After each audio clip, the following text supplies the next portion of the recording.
इयत्ता 10वी गणित भाग 2 प्रकरण क्रमांक 3 वर्तुळ. विद्यार्थी मित्रांनो, आजच्या व्हिडिओमध्ये आपण अभ्यासणार आहोत वर्तुळ कंस, त्याचप्रमाणे केंद्रीय कोन, कंसाचे माप, कंसांची एकरूपता व त्यावर आधारित प्रमेय. तर सुरू करूयात. पहिला घटक आहे वर्तुळ कंस. यामध्ये बघा, वृत्तछेदिका वर्तुळाला 2 भागात विभागते.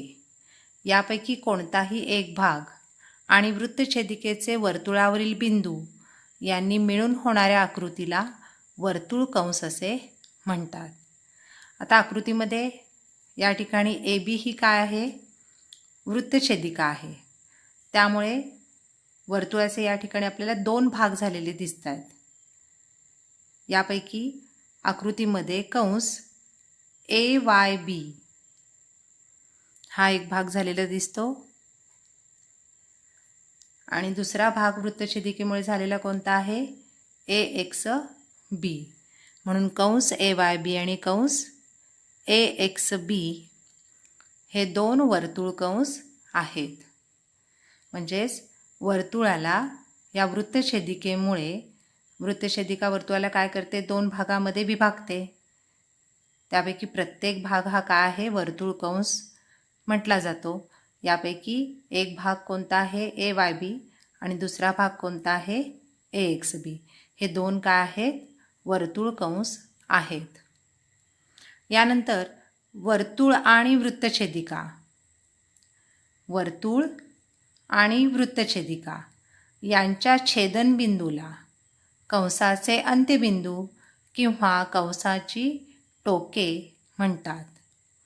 आता वर्तुळ आणि वृत्तछेदिका यांचे छेदनबिंदू कोणते आहेत बघा. तर वर्तुळ आणि वृत्तछेदिका यांचे छेदनबिंदू आहेत A आणि B. आणि याच 2 बिंदूंना आपण काय म्हणतो?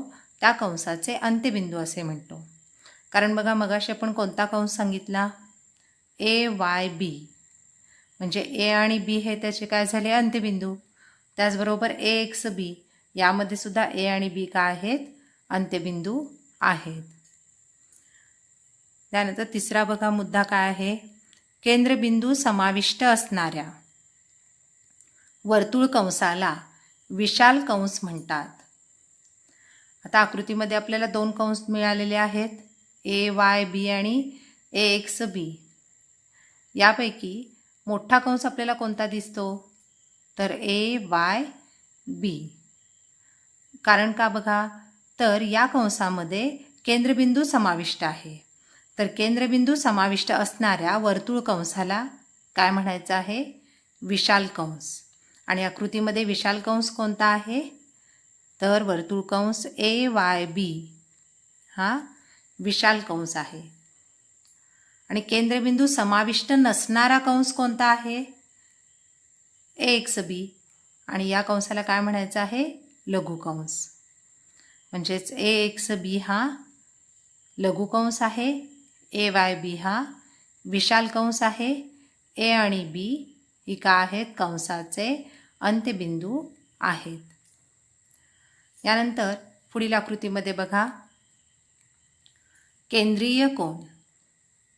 वर्तुळ प्रतलातील कोणत्याही कोनाचा शिरोबिंदू जर वर्तुळाचे केंद्र असेल, म्हणजे कोणताही कोन असेल आणि त्याचा शिरोबिंदू जो आहे तो वर्तुळाचा केंद्र असेल, तर या प्रकारच्या कोनास काय म्हणतात? केंद्रीय कोन असे म्हणतात. आकृतीमध्ये बघा, AOB या ठिकाणी O हा काय आहे? शिरोबिंदू आहे या कोनाचा, आणि तो वर्तुळाचा काय आहे? केंद्रबिंदू आहे. म्हणून AOB हा केंद्रीय कोन आहे. आता या आकृतीमध्ये आपण बघितलं होतं की वृत्तछेदिकेमुळे आपल्याला 2 कंस मिळालेले होते. म्हणजेच वर्तुळाचे 2 कंसात विभाजन झालेलं होतं. मग ज्यामध्ये आपल्याला केंद्रबिंदू समाविष्ट आहे तो विशाल कंस आपण म्हटला होता. ज्यामध्ये केंद्रबिंदू समाविष्ट नाही आहे तो लघु कंस म्हटला होता.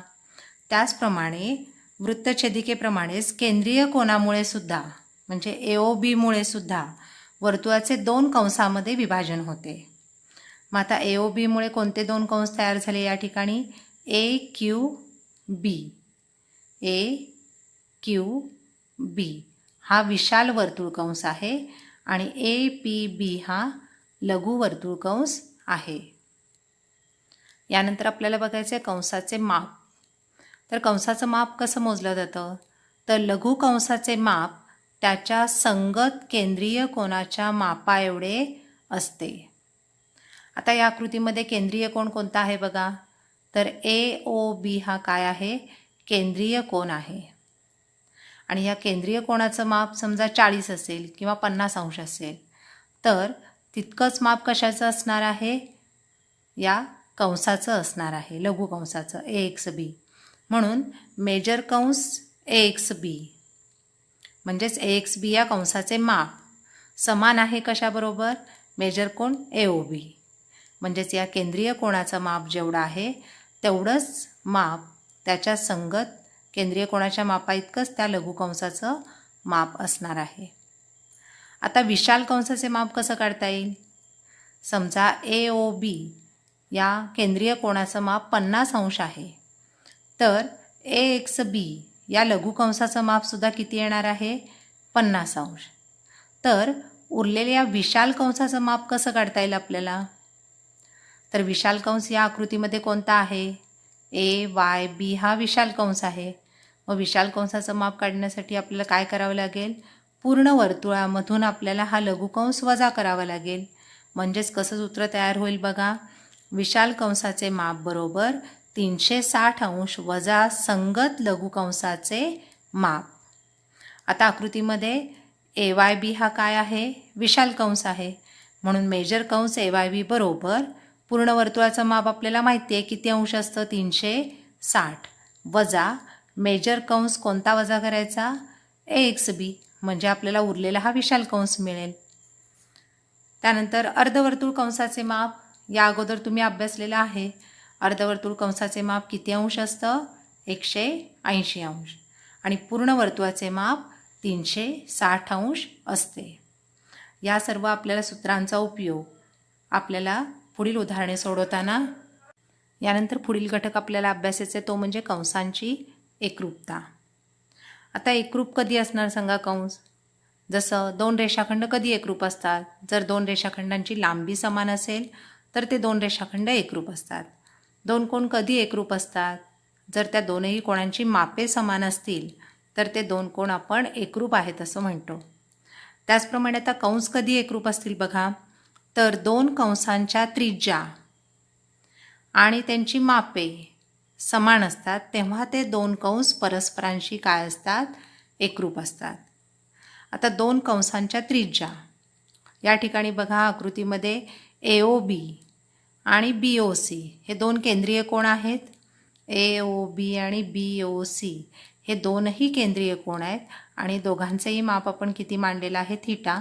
त्यामुळे दोनही कोण एकरूप आहेत.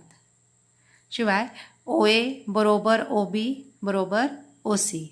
ओ ए ओ बी आणि ओ सी ह्या एकाच वर्तुळाच्या त्रिज्या आहेत. त्यामुळे हे तीनही त्रिज्या काय आहेत? समान आहेत. म्हणून कंस ए बी एकरूप कंस बी सी. या ठिकाणी त्रिज्यासुद्धा समान आहे आणि त्या दोनही केंद्रीय कोणांची मापे समान आहेत. म्हणून कंस ए बी आणि कंस बी सी हे दोनही कंस काय आहेत? एकरूप आहेत. म्हणजे दोन कंस एकरूप असण्यासाठी कोणती अट आवश्यक आहे?